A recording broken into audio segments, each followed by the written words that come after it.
إن تك مثقال حبة من خردل فتكن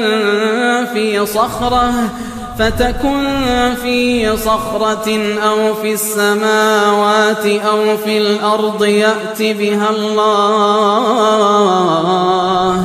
إن الله لطيف خبير.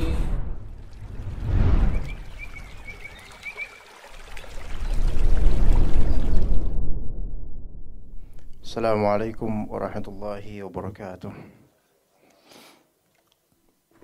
Innal hamdalillah nahmaduhu wa nasta'inuhu wa nastaghfiruh wa na'udzu billahi min shururi anfusina wa sayyiati a'malina.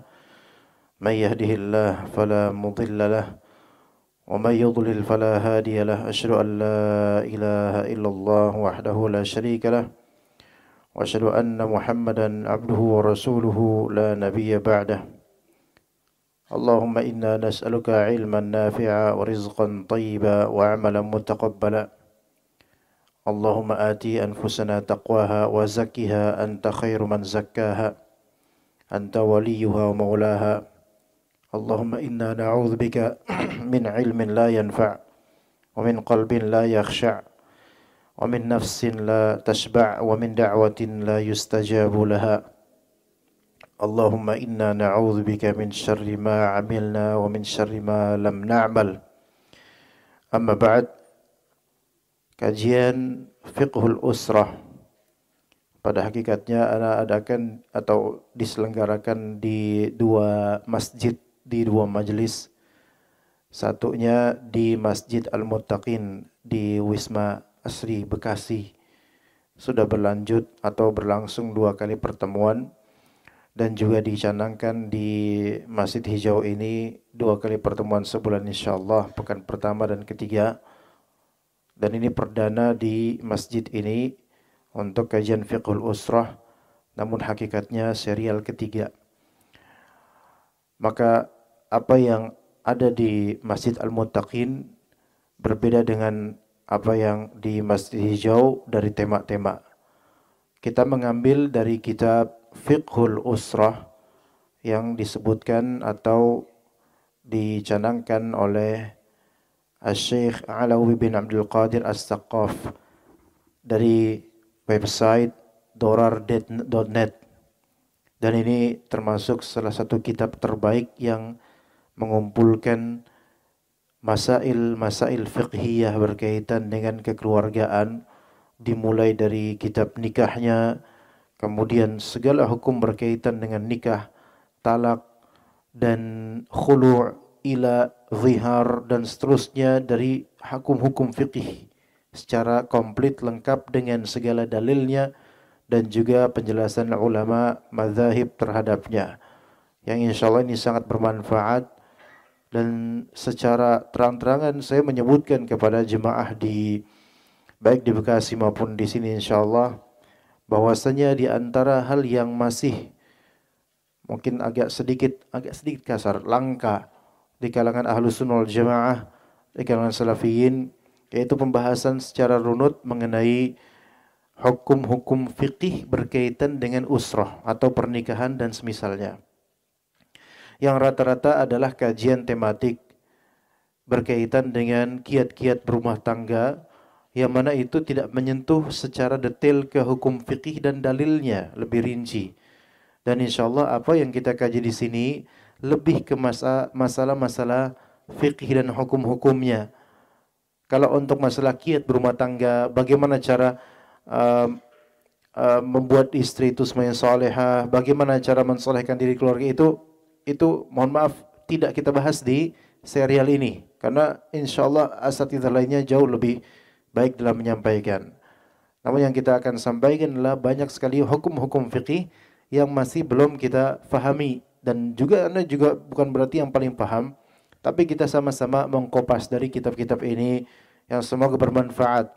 Karena tidak sedikit dari rekan-rekan Ahlus Sunnah baik di area Cilangkap maupun di lainnya yang kadang japri ke anak pribadi, kemudian menceritakan permasalahan rumah tangganya, yang kemudian ketika kita lihat ternyata asal muasal permasalahan ini adalah kejahilan tentang hukum berkaitan dengannya. Bukan semata-mata karena tidak bertakwa saja, tapi karena tidak tahu hukumnya. Terutama masalah talak, kok bisa talak 3 dan apa hukum konsekuensinya, dan juga masalah iddah. Iddah itu harusnya bagaimana dan seterusnya. Maka hal-hal seperti ini sepertinya harus dimasyhurkan dan dipopulerkan. Karena para ulama menuliskannya di kitab-kitab fikih mereka dengan begitu banyaknya. Kita kadang-kadang mengkaji kitab fikih pun mentoknya di kitab as-shalah. Setelah kitab salat tiba-tiba kajian bubar atau dia ganti kitab dan seterusnya. Itu di banyak kalangan seperti itu. Maka insyaallah metode pengajaran kita di sini atau pembelajaran kita dari kitab ini dan secara kitab tematik. Artinya ada temanya di satu sesi ini. Dan insyaallah selalu akan ana bagi dari tema tersebut satu tema menjadi beberapa subtema. Misalnya di kajian ini insyaallah pagi ini akan ana bagi menjadi 3 subtema. Tema besar pertama, garis besar pertama adalah masalah ardul mar'ati nafsaha 'ala ar-rajulis salih, yaitu perempuan menawarkan dirinya kepada pria yang soleh. Itu pertama. Yaitu yang pertama. Akan kita bahas nanti dalil dan hukumnya. Hukum dan dalil dan faedah dari dalil tersebut. Kemudian subtema kedua yaitu seorang wali menawarkan yang dia walikan kepada orang soleh. Seorang wali menawarkan apa yang dia walikan kepada orang soleh. Apa hukumnya? Dan apa dalilnya, dan apa pelajaran dari dalil tersebut. Kemudian pembahasan yang ketiga, kalau misalnya memang waktunya masih ada, yaitu masalah memberitahu kepada calon suami akan, maaf ini memang agak sedikit gimana bahasanya, tapi Anda nggak menemukan bahasa lain yang lebih enak didengar, tapi ini ilmiah. Bukan semata-mata kita membicarakan masalah kemaluan belaka, yaitu hukum memberitahu kepada calon suami atau pelamar akan sobeknya selaput darah, selaput keperawanan. Itu permasalahan ketiga. Kalau misalnya memang waktu tidak cukup, maka yang ketiga ini kita batalkan. Ya. Baik. Kita mulai dari yang pertama ikhwan, yaitu seorang perempuan menawarkan dirinya untuk dinikahi. Ya, seorang perempuan menawarkan dirinya untuk dinikahi. Maka dikatakan dalam kitab ini, lil mar'ati an ta'ridha nafsaha 'ala ar-rajulis salih. Lil mar'ati ada lam di sini, li di sini maknanya lamul ibahah. Lam untuk membolehkan, mengizinkan, dengan maksud imma memang maksudnya hukumnya mubah, atau maksud lam di sini adalah menyatakan tidak ada larangan terhadapnya. Imma dia mubah, imma dia sunnah. Boleh bagi seorang perempuan untuk menawarkan dirinya kepada seorang pria yang soleh. Hal ini dinaskan oleh atau disebutkan oleh ulama-ulama Syafi'iyah dalam kitab mereka. Di antara dalam kitab I'anatul Talibin. Dan juga oleh Imam An-Nawawi dalam syarah beliau terhadap Sahih Muslim. Dan ulama lainnya di antara Ibnul Munzir, Ibnul Arabi Al-Qurtubi, Ibnu Daqiq Al-Aid, Badruddin Al-Aini, dari beragam madhab. Dari Ibnul Munzir yang mungkin tidak condong ke mazhab tertentu. Ibnul Arabi dari mazhab Maliki. Al-Qurtubi dari mazhab Maliki. Kemudian Ibnu Daqiq Al-Aid dari mazhab Syafi'i. Kemudian Badruddin Al-Aini dari mazhab Hanafi. As-San'ani tidak bermazhab. Ibn bin Baz rahimahumullahu jami'an itu juga tidak condong ke mazhab tertentu. Maka ulama-ulama banyak sekali menulis dalam kitab mereka dan fatwa mereka akan bolehnya hal ini. hal ini, dan nanti akan kita sebutkan dalil lebih spesifik dan pelajaran dari dalil tersebut supaya kita paham ternyata banyak faedah dari hal-hal seperti ini.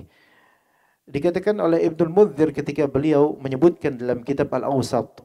Dalam kitab Al-Awsat karya Ali Ibnul Munzir, dalam hadis Nabi sallallahu alaihi wasallam yang mana seorang perempuan, nanti juga akan kita bahas dalilnya insyaallah, ini berkata kepada Rasulullah, inni qad wahabtu nafsi lak.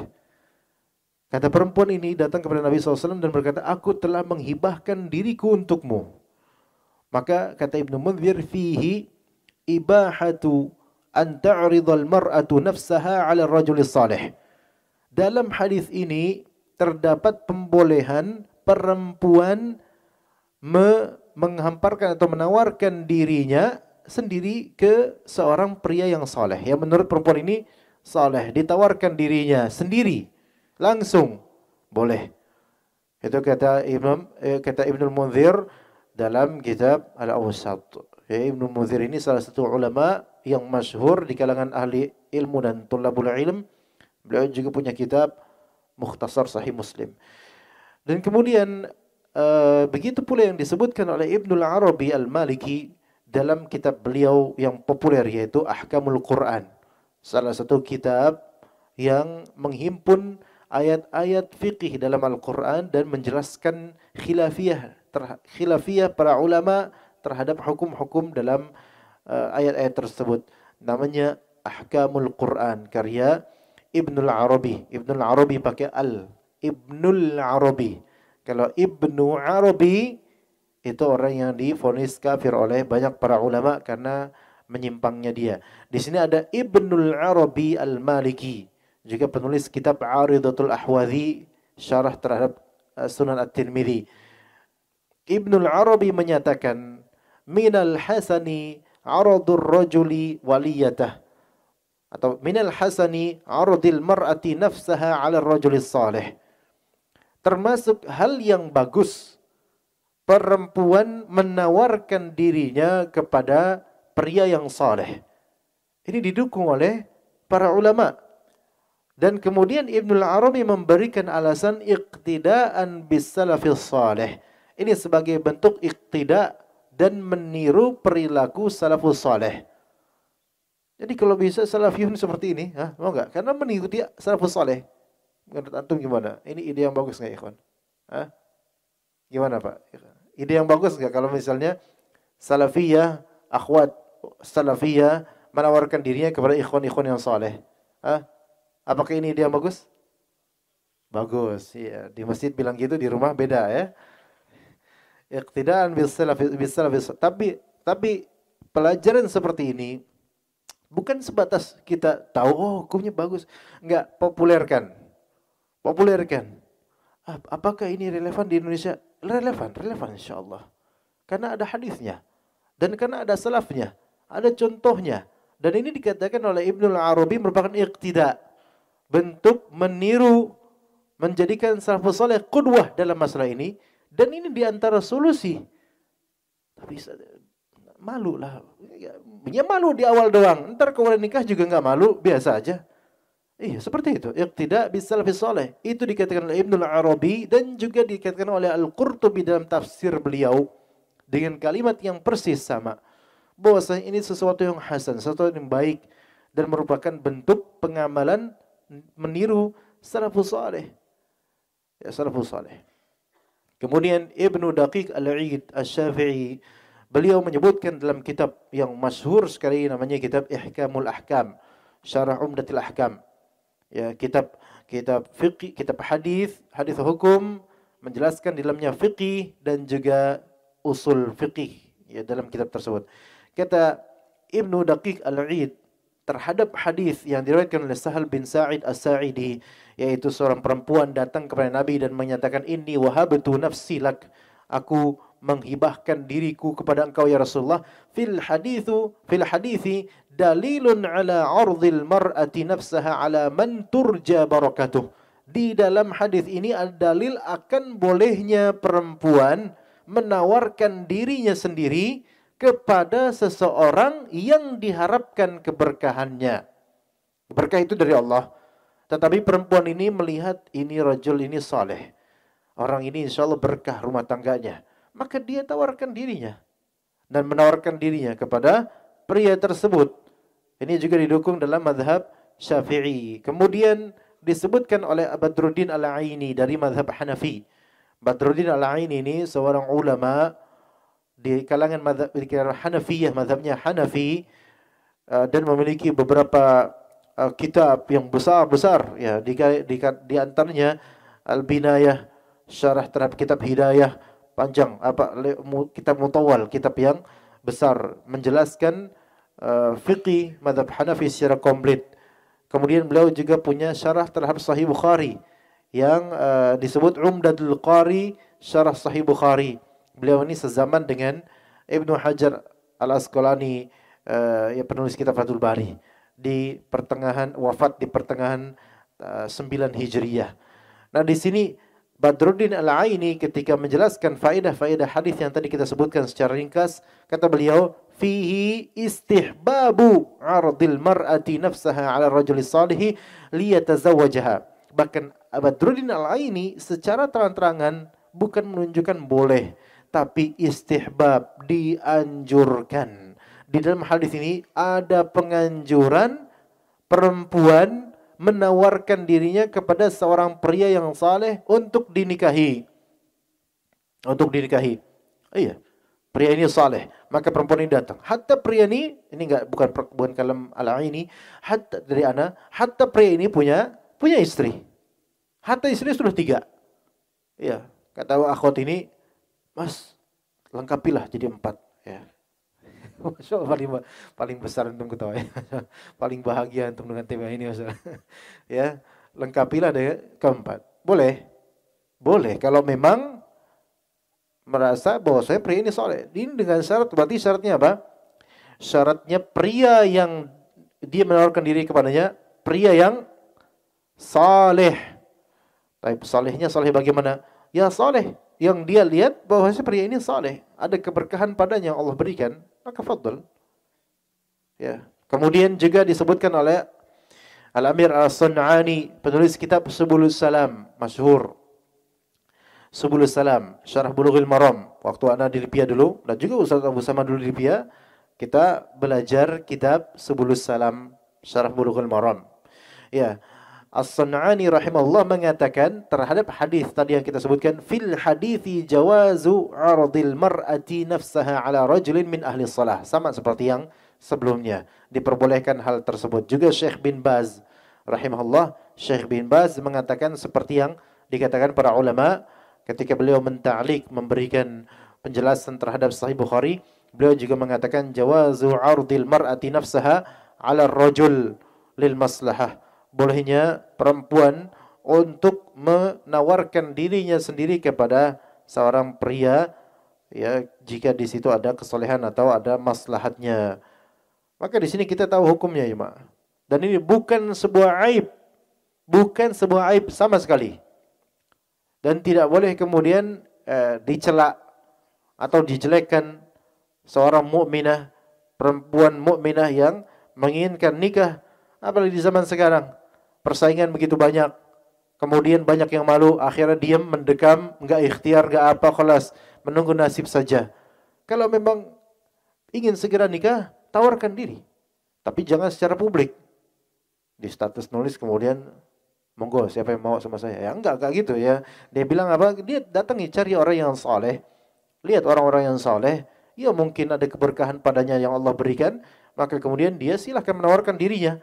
Kalau misalnya pria saleh ini bujang, alhamdulillah, berarti kesempatan lebih terbuka. Kalau ternyata pria saleh ini punya istri, ya alhamdulillah, tawarkan diri, kemudian bilang sesuatu padanya, ya baik secara enggak langsung atau dengan perantara atau gimana, tawarkan, boleh enggak, mau nikah enggak?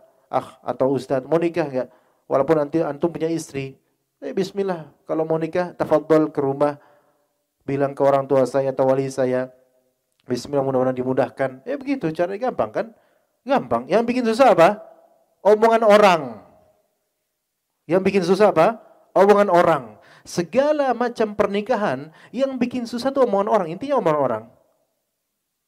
Pernikahan itu mudah dalam Islam. Yang bikin susah tuh omongan orang dan mindset orang. Iya, kadang-kadang kita menuruti apa? Kemauan masyarakat, kemauan keumuman keluarga.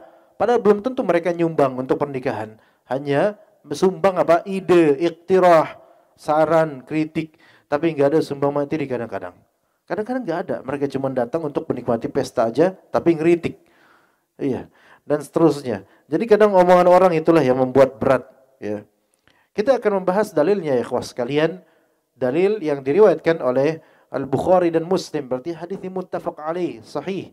Dan juga dengan sanad mereka berdua radhiyallahu rahimahumullah dari Sahal bin Sa'ad As-Sa'idi radhiyallahu anhu, akan Anda sebutkan lebih panjangnya dari hadis ini insyaallah supaya faedahnya itu lebih luas lagi insyaallah taala, karena ini banyak sekali faedah yang bisa kita dapat dari hadis yang mulia ini tentang masalah apa? Masalah hukum-hukum dalam pernikahan.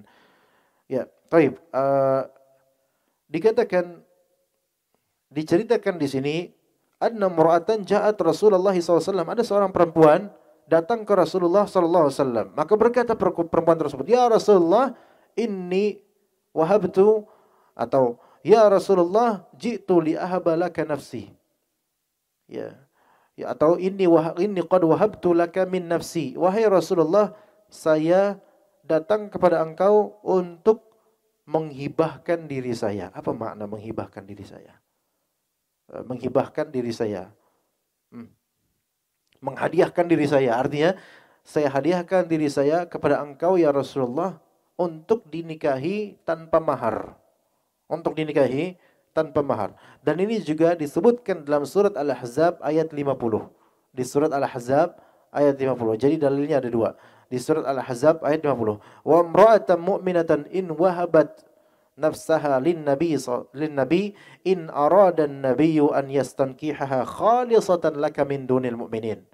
Yaitu tentang seorang perempuan mukminah jika dia menghibahkan dirinya kepada Nabi alaihi salatu wasallam. In arada nabiyyu an yastankiha. Kalau misalnya Nabi pengen menikah dengannya, silahkan. Dan hal ini khalisatan laka min dunil mu'minin. Ini hanya khusus, hukum ini hanya untuk engkau wahai Nabi, tidak pada seluruh mukminin. Apa maksudnya? Maksudnya adalah perempuan menghibahkan dirinya kepada pria untuk dinikahi tanpa mahar itu hanya berlaku pada Rasulullah SAW. Kalau kita nggak boleh. Kita bolehnya perempuan menawarkan diri, tapi nanti pas nikah wajib ada mahar. Wajib ada mahar. Ya jangan kemudian mentang-mentang ada perempuan datang ke antum. Akhi, antum mau menikah dengan ana. Ayo, antum nawarin diri antum. Anti nawarin diri anti. Iya. Ayolah sok nikah. Ayo nikah kemudian tanpa mahar. Enggak, ini haram. Mahar tetap kewajiban seorang pria untuk memberikannya kepada perempuan. Jadi kata Al-Baji rahimahullah, salah satu ulama Malikiyah, la khilafa annahu la yajuzu nikah biduni mahrin li ghairin Nabi SAW. Tidak ada perselisihan di antara ulama bahwasanya tidak boleh dari seorang pun kita untuk menikah tanpa mahar kecuali Nabi SAW. Nabi SAW diperbolehkan khusus khalisatan laka min dunil mu'minin. Cuma engkau ya Rasulullah yang diperbolehkan untuk menikah tanpa mahar pada seorang perempuan yang menghibahkan dirinya. Pada seorang perempuan yang menghibahkan dirinya. Kemudian kita lanjut hadis tadi.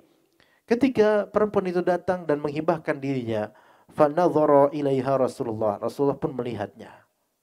Rasulullah melihatnya.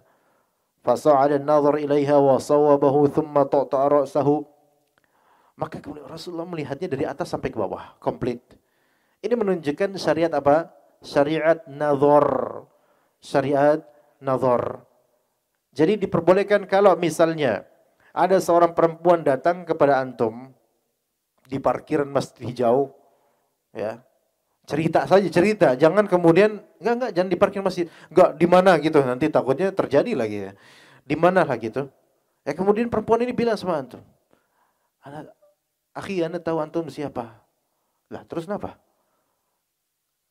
Ana pengen sama antum. Nikahlah dengan ana, kata perempuan itu. Ingat ini cerita saja, nggak bakal terjadi kok, tenang aja ya. Ana pengen sama antum. Maka apakah boleh kemudian ketika laki-laki ini ditawarkan oleh perempuan, oleh dirinya langsung melihatnya, nazar boleh? Boleh. Sebagaimana Nabi SAW pun melihatnya. Tapi ketika antum memang ada keinginan untuk menikah, ya, atau memang antum ada interest, penasaran, kok ini menawarkan diri, siapa tahu bisa dinikahi, gitu, maka boleh nazar langsung dengan dalil ini. Tapi ketika antum memang gak ada sama sekali pikiran nikah dan antum kaget, sebaiknya jangan dulu. Ya, jangan melihatnya. Ya, karena nanti sampai ke bawah penglihatan itu ke rumah, jadi pusing nanti, jangan ya. Kemudian falamma ra'atil mar'atu annahu lam yaqdi fiha syai'an jalasat. Kemudian ketika jadi Nabi ketika lihat dia, Nabi SAW ternyata enggak berminat deh katanya. Atau perasaan Nabi kayak enggak berminat.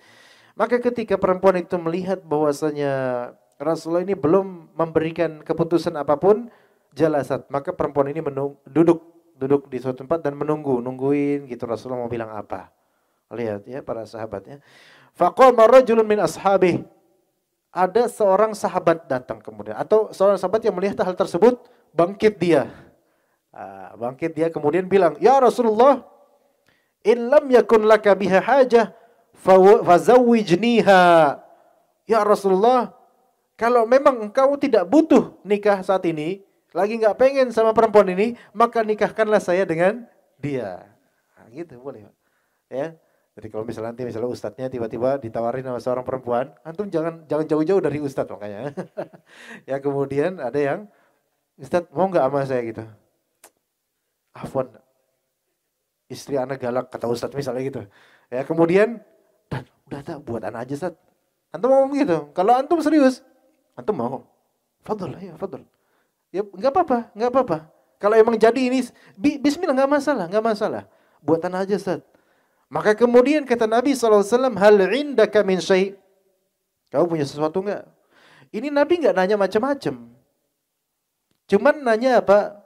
Nabi SAW langsung mendukung loh, Enggak ngomong, pikirin dulu.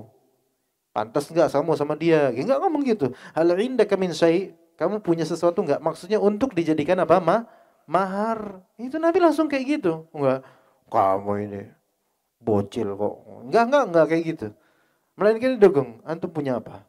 Ini menunjukkan Rasulullah SAW mendukung pernikahan. Enggak kayak orang-orang kita nih kadang-kadang lama nunggu setahun aja. Udah pacaran dulu udah 2 tahun. Ya abis duluan 2 tahun udah ampas duluan isinya apa ya lagi nanti pas nikah udah bosen. Hal indaka min syai'? Kamu punya sesuatu akhi? Kemudian kata dia, la wallahi ya Rasulullah. Demi Allah aku enggak punya apa-apa ya Rasulullah. Lihat nih, sahabat ini, ya Masya Allah, semangat nikah padahal kiri. Ya kemudian, Anda enggak mengejek sahabat ini, enggak. Tapi keadaannya memang kiri. Kemudian berkata Rasulullah kepadanya, idhab ila ahlika, fanzur hal tajidu syai'a. Kamu pulang dulu, cari apa modal kamu buat mahar. Cari. Pulang dulu. Ya. Maka kemudian dia pulang, balik lagi kemudian berkata, ini perempuan ini masih nunggu. La wallahi ya Rasulullah ma wajadtu syai'a. Demi Allah, wahai Rasulullah, saya enggak nemuin apa-apa. Lihat, sampai rumahnya pun dia udah pengecek dan enggak punya apa-apa. Ngeri banget, enggak bisa apa. Dan ini kalau misalnya kita katakan bahwasanya kata Rasulullah, idhab ila ahlika, pulanglah ke ahlika. Ahl di sini kadang-kadang maksud Rasulullah kadang-kadang ke istrimu. Menunjukkan ada posibilitas besar, dan Anda belum mentahqiq siapa pria ini. Ada posibilitas besar pria ini sudah punya istri, karena idhab ila ahlika di sini, ahl di sini apa? Bisa jadi perempuan. Qu anfusakum wa ahlikum naro. Ahl di sini adalah istri. Ahl di sini adalah istri dan juga anak. Maka coba lihat. Maka ini menunjukkan bahwasanya Rasulullah enggak mengatakan, "Wes, kamu udah enggak punya istri, enggak usah nikah lagi." Enggak gitu, enggak kayak sebagian dari penghulu sekarang. Ya. Nah, coba cari istrimu, lihat kamu punya apa? Enggak punya apa-apa. Dan ini menunjukkan kalau memang betul dia punya istri, Dan dia mau kemudian nikah lagi, ini menunjukkan bukan syarat poligami harus kaya dulu. Bukan syarat poligami harus kaya dulu. Syaratnya apa? Tahu diri gitu aja. Syaratnya tahu diri ya. Maka kemudian balik, nggak punya apa ya Rasulullah? Unzur walau khataman min hadid, kata Rasulullah. Cari-cari, walaupun cuman khatam, cincin terbuat dari besi. Cincin terbuat dari besi itu murah, ikhwan. Antum pakai jepitan gantungan jemuran kan ada tuh besi itu ya. Ya, antum buka ada besi tuh. Ah, itu udah jadi cincin tuh, ya kan? Coba, khataman min hadid. Apapun lah, walaupun sedikit harganya. Maka kemudian dia pulang, balik lagi. La wallahi ya Rasulullah, wala khataman min hadid. Ya, demi Allah ya Rasulullah, walaupun cuman apa namanya? Cincin dari besi, enggak ada. Masya Allah. Ya. Walakin hadza izari, tapi saya punya sarung nih Rasulullah. Saya punya sarung. Dan kemudian Sahal bin Sa'id menceritakan bahwa dia nggak punya rida, nggak punya pakaian atas. Sarung dulu sama sekarang beda ya kawan. Sarung dulu sampai atas ya. Bisa dikatakan semisal seperti jubah atau misalnya. Dia cuma punya satu sarung itu toh. Dan zaman itu nggak ada celana dalam ya kawan, nggak ada. CD nggak ada celana dalam. Maka kalau misalnya ya Rasul ini harta saya cuma ini doang nih. Yaitu pakai ini, saya pakai ini sekarang nih. Udah itu doang. Maka kata Rasul apa? Matas na'wi zarik. Kamu mau perbuat apa dengan pakaianmu yang kau pakai itu? Kata Rasulullah apa? In labistahu lam yakun 'alaiha minhu syai' wa in labisathu lam yakun 'alaika syai'. Ya akhi, pakaian izar yang pakaian panjang yang dia pakai ini. Kamu mau buat apa? Mau dijadikan apa itu pakaian yang sedang kamu pakai ini? Kalau kamu pakai, dia perempuan ini nggak dapat apa-apa dari mahar. Kalau misalnya izar ini kamu hadiahkan ke dia sebagai mahar, kamu pakai apa sekarang? Kamu mau nikah telanjang gitu? Nggak pakai apa-apa? Itu kata Nabi SAW seperti itu. Fajalasa rajul hatta tola majlisu. Maka laki-laki itu pun duduk akhirnya, bingung dia. Mau nikah tapi nggak punya apa-apa. Duduk hatta tola majlisu, sampai lama duduk itu. Perempuannya juga duduk, jadi bingung semuanya. Ya bagaimana ya? Thumma qama fara'ahu Rasulullah SAW muwalliyan fa'amara bihi fadu'iya. Kemudian akhirnya laki-laki itu kemudian kayak nyerah gitu ikhwan ini. Diri kemudian mau pergi. Ketika Rasulullah melihat pria ini mau pergi udah kayak putus asa dah. Ya kayak enggak bakal, udah enggak punya apa-apaan. Maka Rasulullah kemudian manggil, "Akhi, ta'al, sini. Tuh lihat Rasulullah SAW, hatinya tuh lihat. Maka kemudian ketika datang, Rasulullah nanya dia, "Madza ma'aka minal Qur'an?" Apa yang kamu punya dari hafalan Quran? Maka kata dia, "Ma'i surat kadza wa kadza surat kadza." Saya punya hafal surat ini, surat itu. Ketika itu enggak ada tulisan, enggak ada mushaf. Hafalan dari sahabat, ya, hafalan. Maka kemudian ataqra'uhunna 'an dhahri qalbik? Apakah kamu bisa membaca surat-surat tersebut betul-betul tanpa teks, maksudnya langsung dengan hafalan? Naam, ya. Maka kemudian kata Rasulullah SAW, "Idhab faqad mallaktukaha bima ma'aka minal Qur'an." Ya udah, silakan kalian menikah, silakan pergi, maka aku telah menjadikan kamu memiliki perempuan ini dengan apa yang kamu punya dari Al-Qur'an. Maksudnya kamu ajarkan, nanti maharnya adalah ta'lim. Maharnya adalah mengajarkan dan mentalkin kepadanya ayat-ayat tersebut supaya dia, perempuan ini, hafal. Ini menunjukkan diperbolehkan memberi mahar berupa pengajaran suatu ilmu atau hafalan. Boleh. Bukan, ini maksudnya di sini mengajarkan, bukan sebatas membacakan. Maka kalau misalnya kupinang kau dengan bismillah, jangan mau. Kupinang kau dengan bismillah gampang banget itu. Nggak ada harganya, gimana bismillah, nggak ada materi. Kalau misalnya mengajarkan Al-Quran, adalah di situ bisa dijadikan materi sebagai ganjaran. Ya, maharnya apa? Maharnya pembacaan surat Ar-Rahman. Enggak. Maharnya pengajaran tafadhol. Tapi kalau kita lihat hadis ini jemaah, Rasulullah SAW memberikan ini opsi paling akhir pada orang yang paling kere. Maka jangan dari awal kita kemudian mencanangkan maharnya pengajaran surat fulan, surat ini, surat itu. Enggak. Itu paling akhir. Maharnya materi harta, itu maharnya. Yang paling awal Rasulullah SAW nggak langsung ke situ. Nah, jadi dari awal jangan sampai kita itu awal udah maharnya yang gampang aja lah. Yaitu saya ajarin kamu menghafal surat An-Naba misalnya. Ya Allah, itu seolah-olah antum itu miskin sekali dan perempuan berhak untuk menolak. Enggak mau maharnya itu. Apa maharnya? Grand Livina misalnya. Allah musta'an. Ada motor ana ya apa? Apa yang motor jadul itu? Astrea. Ya gimana? Mikir-mikir suaminya, calonnya. Ya jangan berat-berat lah. Ya. Ala kulihal jangan seperti itu. Jangan langsung dari awal maharnya seperti itu. Minta mahar yaitu, atau memberikan mahar berupa pengajaran Al-Qur'an. Enggak, yaitu hal yang bersifat material. Nah, dari hadis ini ada dalil bahwa diperbolehkan bagi seorang perempuan untuk menawarkan diri kepada seorang pria yang saleh. Ya, taib. Tidak ada ulama yang mengharamkannya. Maka kita ikut ulama atau ikut pandangan orang? Ulama. Dan juga dalil. Maka ikhwah Ahlussunnah dan akhwat Ahlussunnah, ya, hendaknya hal-hal seperti ini dipopulerkan. Ya, biar enggak ngeluh terus ke emaknya. Mak, kapan punya jodoh, mak? Tawarkan diri. Iya. Ke orang yang memang anti lihat soleh. Baik dia bujang ataupun sudah beristri. Dan anak enggak peduli ngomong kayak gini. Perempuan banyak yang enggak suka sama anak. Enggak peduli, karena ini hukum Allah. Diperbolehkan, kenapa enggak? Kadang-kadang kayak gitu, ikhwan. Beberapa dari ummahat kita tuh, atau akhwat kita. Wah, ustadznya ini pro poligami ini. Jangan ikut hadir kajiannya. Jangan. Ya ikhwan, kalau misalnya ilmu hanya dengan perasaan seperti itu, banyak ilmu yang hilang. Kita katakan hal seperti boleh. Dan dicontohkan oleh salafus saleh. Kita tanyakan sekarang, Anda salafi atau bukan? Dalam hal seperti ini, contohnya ada. Tanpa baper, tanpa hancur perasaan. Ada contohnya. Dan para ummahat, para zaujat, para istri, kalau misalnya mendapatkan ada temannya yang menawarkan diri pada suaminya, kalau memang dia nggak terima, jaga lisan.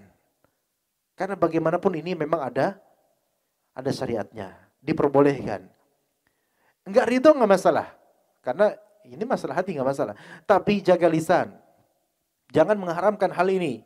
Memang Aisyah pun dalam suatu riwayat mengatakan, aku betul-betul cemburu kepada perempuan-perempuan yang menghibahkan dirinya kepada Rasulullah SAW.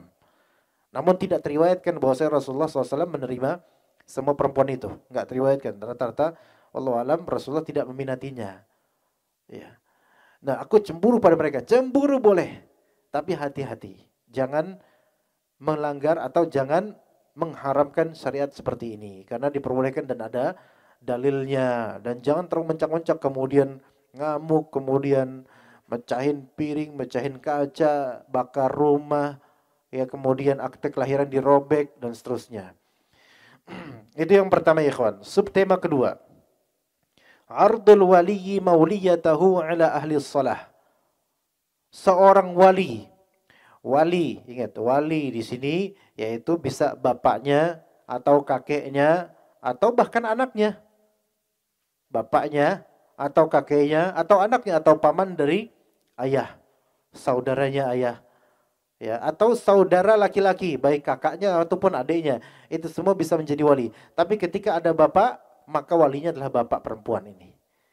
Nah, yaitu wali menawarkan yang dia walikan, yaitu anaknya, putrinya atau saudarinya kepada ahli shalah, kepada orang yang saleh. Apa hukumnya? Dikatakan di sini bahwa ini berbeda dengan yang sebelumnya. Kalau sebelumnya apa? Perempuannya langsung nawarin diri. Kalau ini yang menawarkan siapa? Walinya. Dan ini sebenarnya lebih afdol untuk menjaga rasa malunya perempuan, lebih afdol. Maka perempuan yang masih memiliki wali, alhamdulillah, bapaknya terutama, maka boleh perempuan itu minta kepada babehnya, "Beh, tawarin saya dong ke akh fulan." Dan babehnya jangan kemudian, apaan sih? Udah tunggu nasib aja. Ya jangan gitu. Di antara kebaikan adalah seorang wali mencarikan jodoh buat putrinya, buat yang dia walikan. Ya begitu. Maka dikatakan di sini minas sunnati ardul waliyyi mauliyatahu ala ahli shalah. Termasuk sesuatu yang sifatnya sunnah. Lihat sunnah. Sunnah. Ikhwan, ketika para ulama mengatakan sunnah, ada juga yang mengatakan mustahab. Apa bedanya sunnah dengan mustahab atau mandub? Dua-duanya sama-sama penganjuran. Tapi ketika ulama mentakbirkan atau menyatakan dengan lafal sunnah, itu beda dengan menyatakan mustahab. Apa bedanya? Biasanya ketika disebut itu sunnah, maka itu ada dalil yang sharih, jelas dan langsung berkaitan dengan penganjuran ini langsung. Tapi ketika disebutkan mustahab, maka biasanya ini hasil istinbat dan fikiran dari para ulama berkenaan dengan hukum ini dari dalil-dalil. Tidak ada dalil langsung straight, langsung menyatakan ini dianjurkan, nggak ada dalilnya. Tetapi diambil faedah dari dalil. Itu bedanya sunnah dengan mustahab. Maka dikatakan di sini minas sunnati, termasuk hal yang disunnahkan. Berarti ini sesuatu yang sunnah, yaitu wali menawarkan yang dia walikan dari putrinya misalnya kepada orang yang saleh. Arti lainnya, termasuk sunnah seorang wali mencarikan jodoh buat yang dia walikan. Termasuk hal yang sunnah, dan berarti ini termasuk ibadah. Termasuk ibadah dan wasilah menuju ibadah yang agung, yaitu nikah. Ya. Baik, ini sebagaimana dinaskan oleh ulama Syafi'iyah, di antara Imam Nawawi dalam kitab Rawdatul Talibin dan juga Asy-Syirbini dalam kitab Mughnil Muhtaj. Dan ini yang dipilih oleh Ibnul Arabi dalam kitab beliau juga Ahkamul Quran. Maka diperbolehkan, nanti ada kisahnya sendiri di surat Al-Qasas, akan kita bacakan nanti insyaallah. Ibnul Jauzi juga menyatakan hal tersebut. Dan juga Al-Qurtubi, Asy-Syaukani, bin Baz, Syekh bin Baz rahimahumullah jami'an. Semua menyatakan bahwasanya hal-hal seperti ini termasuk hal yang baik dan hal yang disyariatkan atau disunnahkan. Maka kata Imam Asy-Syaukani rahimahullah, wa hadhihi sunnatun thabitatun fil Islam. Ini adalah sunnah yang tetap dalam Islam, yaitu seorang bapak atau wali mencarikan jodoh buat putrinya atau orang yang dia walikan. Di antara dalilnya adalah surat Al-Qasas ayat 26-27. Surat Al-Qasas ayat 26-27. Mana surat Al-Qasas? Lihat tentang kisah Nabi Musa alaihissalam. Ya, ketika sampai di daerah Madian. Sebenarnya cerita itu dimulai dari ayat 23 ikhwan, ayat 23. Ya. Yaitu walamma warada ma'a Madyana wajada 'alaihi ummatan minan nas yasquna wa wajada minhum min dunihim imrataini tadhudan. Yaitu ketika Nabi di awal kisah ini dari apa? Ketika Nabi Musa kabur dari Mesir karena kejaran Firaun, karena telah menonjok salah satu orang Qibdi sampai mati ya. Nah, ketika dia sampai di sumber air di negeri Madian, dia menjumpai di sana sekumpulan orang yang sedang memberi minum ternaknya.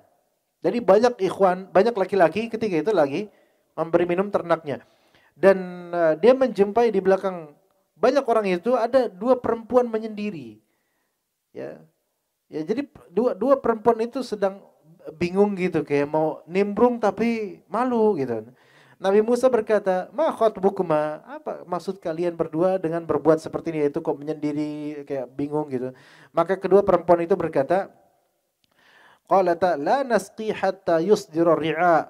Kami tidak dapat memberi minum ternak kami sebelum penggembala itu memulangkan ternaknya. Intinya dua perempuan ini nggak mau ikhtilat, nggak mau berbaur dengan laki-laki. Wa abuna syaikhun kabir. Sedangkan ayah kami adalah orang tua yang telah lanjut usianya. Jadi ayahnya nggak bisa memberi minum ternak itu. Ya. Maka kemudian Nabi Musa mengapain, ikhwan? Nolongin. Pernah dengar kan kisah ini surat Al-Qasas? Nabi Musa AS kemudian menolong kedua perempuan itu, yaitu untuk pengairan binatang ternaknya. Apa kata Nabi Musa AS kemudian setelah berbuat ihsan? Ini penting jemaah. Apa kata Nabi Musa setelah berbuat ihsan kepada kedua perempuan muda itu? Maka kata Nabi Musa, Rabbi inni lima anzalta ilayya min khairin faqir. Ya Tuhanku, ya Allah, Ya Rabb, sesungguhnya saya sangat memerlukan sesuatu kebaikan yang engkau turunkan kepadaku. Walaupun di sini ditafsirkan makanan, tapi ayatnya atau doanya umum. Rabbi inni lima anzalta ilayya min khairin faqir. Jadi habis berbuat ihsan, Nabi Musa alaihissalam kemudian doa seperti ini, doa yang ayo kita lakukan. Kalau misalnya ada yang mau nikah, ada yang mau apa tuh? Hah? Ya Allah, saya butuh sekali dengan rahmatmu, dengan kebaikanmu ya Allah. Baca doa ini. Apa kemudian? Mulai kemudian kisah berikutnya, fajathu ihdahuma tamshi 'ala istihya. Kemudian datanglah kepada Nabi Musa salah seorang dari kedua perempuan itu berjalan dengan malu-malu. Qalat inna abi yad'uka liyajziyaka ajra ma saqaita lana. Sesungguhnya ayahku mengundangmu untuk memberi balasan sebagai imbalan atas kebaikanmu memberi minum ternak kami. Maka falamma ja'ahu wa qassa 'alaihi al-qasas qala la takhaf najauta minal qaumidh dhalimin. Ketika Nabi Musa mendatangi ayahnya, ayah putri itu, dua perempuan itu, dan dia menceritakan kepada kisah mengenai kepada bapak tersebut kisah mengenai dirinya yang dikejar-kejar Firaun, maka bapak tersebut bilang, la takhaf, jangan takut. Najauta minal qaumidh dhalimin, kamu selamat dari orang-orang zalim tersebut. Sebagian dari orang, bahkan sebagian ustadz menyatakan bahwasanya bapak ini adalah Nabi Syuaib. Yang sahih tidak ada riwayat bahwasanya Nabi ini bahwasanya bapak ini adalah Nabi Syuaib, tidak. Itu hanya istinbat sebagian orang bahwasanya dalam surah Al-Ankabut dikatakan wa ila madyan akhahum syuaiba, ke negeri Madian ada saudara mereka yaitu Nabi Syuaib. Jadi kemudian dikaitkan bahwasanya di Madian ada Nabi Syuaib, kemudian ini adalah bapak ini Nabi Syuaib. Enggak nyambung, enggak. Tidak ada riwayat yang menyatakan siapa bapak ini ternyata Nabi Syuaib, tidak. Ya, jadi bukan Nabi Syuaib. Ya bapak pada umumnya dari kaum muslimin yang baik gitu. Maka kemudian salah seorang dari putri itu berkata kepada bapaknya, "Ya abatis ta'jirhu." Ini mulai ini ada perempuan ini suka dengan Nabi Musa alaihissalam dengan caranya. Ya, jadi kalau misalnya antum kata putri, wahai ayahku, istajirhu, jadikanlah dia pekerja kita. Ya, Pak ya. Jadi kalau misalnya ada seorang bapak nawarin antum kerja, gimana? Ada seorang bapak nawarin antum kerja. Mas, antum mau kerja sama saya enggak? Antum mikir ke sini enggak? Ya jangan mikir ke sini, harus mikir kayaknya dia punya putri ini kayaknya. Jangan mikir ke sini. Jangan mikir ke kisah ini. Itu mungkin konteksnya beda. Ya. Wahai ayahku, jadikanlah dia sebagai pekerja buat kita. Inna khaira man istajarkal qawiyul amin. Sesungguhnya orang yang paling baik yang kau ambil sebagai pekerja ialah orang yang paling kuat dan dapat dipercaya. Maka kata bapak itu kemudian, qala inni uridu an unkihaka ihdabnataini hataini ala an ta'jurni thamaniya hijaj. Dan Syekh Madian ini, seorang tua ini mengatakan, sesungguhnya aku bermaksud ingin menikahkan engkau dengan salah seorang dari kedua anak perempuanku ini dengan ketentuan bahwa engkau bekerja padaku selama 8 tahun. 8 tahun. Dan jika sempurnakan 10 tahun maka itu kebaikan. 8 atau 10 tahun. 8 atau 10 tahun. Itu mahar. Makanya dikatakan oleh para ulama dari hadis ini, dari ayat ini disebut bolehnya mahar berupa jasa. Bolehnya mahar berupa jasa. Karena Nabi Musa ketika itu tidak punya harta. Lah orang pelarian kok gimana punya harta? Masa lari kemudian bawa emas banyak? Lari ya cuma bawa baju sama dirinya sendiri. Maka boleh mahar dengan itu. Ini lihat, ditawarkan kemudian oleh bapak ini. Salah satu putrinya. Dan ini efek dari doa Nabi Musa sebelumnya tadi. Rabbi inni lima anzalta ilayya min khairin faqir. Itu. Ya, jadi doa seperti itu. Dan kenapa Nabi Musa alaihissalam rela dan mau nikah dengan salah satu putrinya, padahal maharnya berat nggak ikhwan? 8 atau 10 musim, 10 tahun untuk bekerja. Tapi kenapa Nabi Musa rela dengan mahar seberat itu untuk menikahinya? Kenapa? Kata kuncinya di mana? Di sini ikhwan. Kata kuncinya di ayat 25. Faja'athu ihdahuma tamshi 'ala istihya. Kata kunci di mana? Coba. Faja'athu ihdahuma tamshi 'ala istihya. Kenapa Nabi Musa itu mau rela 8 atau 10 tahun memaharkannya? Kalau kita kan maharkan paling selesai, enggak mau repot-repot. Nabi Musa masih mau 8 tahun demi perempuan ini. Ya, yang bukan masalah kelamaannya. Kenapa Nabi Musa mau? Kuncinya di ayat ini, 25 ini. Faja'athu ihdahuma tamshi 'ala istihya. Kuncinya di lafal istihya. Karena perempuan ini punya rasa malu. Perempuan kalau punya rasa malu, itu harganya tinggi. Ya insya Allah laki-laki akan siap dan rela untuk berkorban demi perempuan ini karena rasa malunya. Ya begitu. Nah di sini lihat hikmahnya untuk hukum yang kita bahas pagi hari ini. Bapaknya ini menawarkan putrinya. Sesungguhnya aku ingin menikahkan putriku denganmu. Salah satu putriku denganmu. Ini menunjukkan dianjurkannya seorang wali untuk mencarikan jodoh untuk yang dia walikan. Dan juga ada sebenarnya kisah Umar bin Khattab. Ini kisah yang sebenarnya menarik. Cuman Anda nggak tahu ya, apakah waktunya sudah habis atau belum ya kawan? Hah? Gimana? Pak Syekh, Pak Syekh Rosadi. Dilanjutkan atau stop? Udah. Beliau maunya udah. Lanjut atau mana? Terserah Anda. Terserah Anda, sampai jam 9 Pak, gimana? Baik, sedikit aja satu hadis terakhir ini insyaallah. Untuk masalah tadi yang tadi tentang masalah selaput darah atau keperawanan itu kapan-kapan insyaallah. Di sini ada hadis yang faedahnya besar insyaallah. Anna Umar bin Al-Khattab hina ta'ayyamat Hafsah bintu Umar min Khunais bin Hudzafa As-Sahmi. Jadi Umar bin Al-Khattab punya putri namanya Hafsah binti Umar. Hafsah ini wafat suaminya itu yaitu Khunais bin Hudzafah. Ya. Wafat. Jadi Hafsah ini menjadi janda. Ya. Dan masih muda ya. Jadi suaminya wafat karena syahid di medan perang yaitu Badr. Ya. Ya, afwan, bukan syahid di medan perang, bukan. Pernah ikut perang Badar dan kemudian wafatnya di Madinah. Ini suaminya Hafsah. Maka Umar ketika Hafsah sudah selesai masa iddah, Umar ini sebagai bapak langsung cariin apa? Jodoh. Lah enggak kayak kita ini, kadang-kadang kita ini punya putri menjanda langsung ya putri kita menjanda ya lama dah nih kayaknya enggak bakalan mau. Ya akhi, ini enggak bukan salafi kayak gini. Ini kalau kita mau ikutin salafus saleh, bapak ini cariin. Jangan diem nunggu sambil ngopi, ngeteh dan seterusnya nunggu sampai nasib datang. Enggak, cariin. Ya, maka kemudian Umar bercerita gini. Falaqitu Utsman bin Affan fa'aradtu alaihi Hafsah. Saya mendatangi Utsman bin Affan dan carinya sama orang dekat dulu. Sama sahabatnya yaitu Utsman. Kadang kita nyarinya sampai orang jauh dulu Ponorogo, cari ke Mozambik atau cari ke Zimbabwe. Enggak usah, cari yang dekat dulu, sahabat antum. Ya, Utsman sama Hafsah jauh enggak? Jauh lah, orang sepantaran Utsman sama Umar. Fa'aradtu alaihi Hafsah. Maka berkata Umar, in syi'ta ankahtuka Hafsah binta Umar. Utsman, kalau kamu mau, saya nikahin kamu sama putri saya. Maka kata Utsman apa? Sa'anzuru fi amri.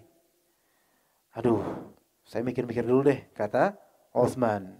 Saya mikir-mikir dulu. Falabithtu layali. Ya udah, sekian malam itu enggak ada kabar. Ya. Maka Umar pun berkata, qad badali alla atazawwaja yaumi hadza. Kata Utsman kemudian mengabarkan, aduh kayaknya hari-hari ini saya lagi enggak pengen nikah gitu. Ini kalimat yang ajaib, nggak ada di zaman sekarang. Kayaknya hari-hari ini saya lagi nggak pengen nikah. Itu seolah nikah itu, ya gampang gitu. Dan gampang di zaman salaf itu gampang. Di zaman sekarang aja susah. Kenapa? Omongan orang. Zaman sekarang yang bikin susah apa? Omongan orang. Iya. Kemudian Umar bercerita, falaqitu Abu Bakar. Aku pun datang kepada Abu Bakar. Maka aku berkata, in syi'ta ankahtuka Hafsata binta Umar. Abu Bakar, kalau kau mau, aku nikahin kamu dengan putriku, Hafsah binti Umar. Fasomata Abu Bakar. Somata itu menang mutung gitu ya. Menang. Diem aja gitu mikirin. Falam yarji ilayya syai'an. Enggak dijawab apapun. Diem aja gitu. Diem gitu. Makanya ya ini langsung bingung gitu. Gimana? Fakuntu alaihi aujada minni ala Utsman. Kayaknya ini sama kayak Utsman nih kayak.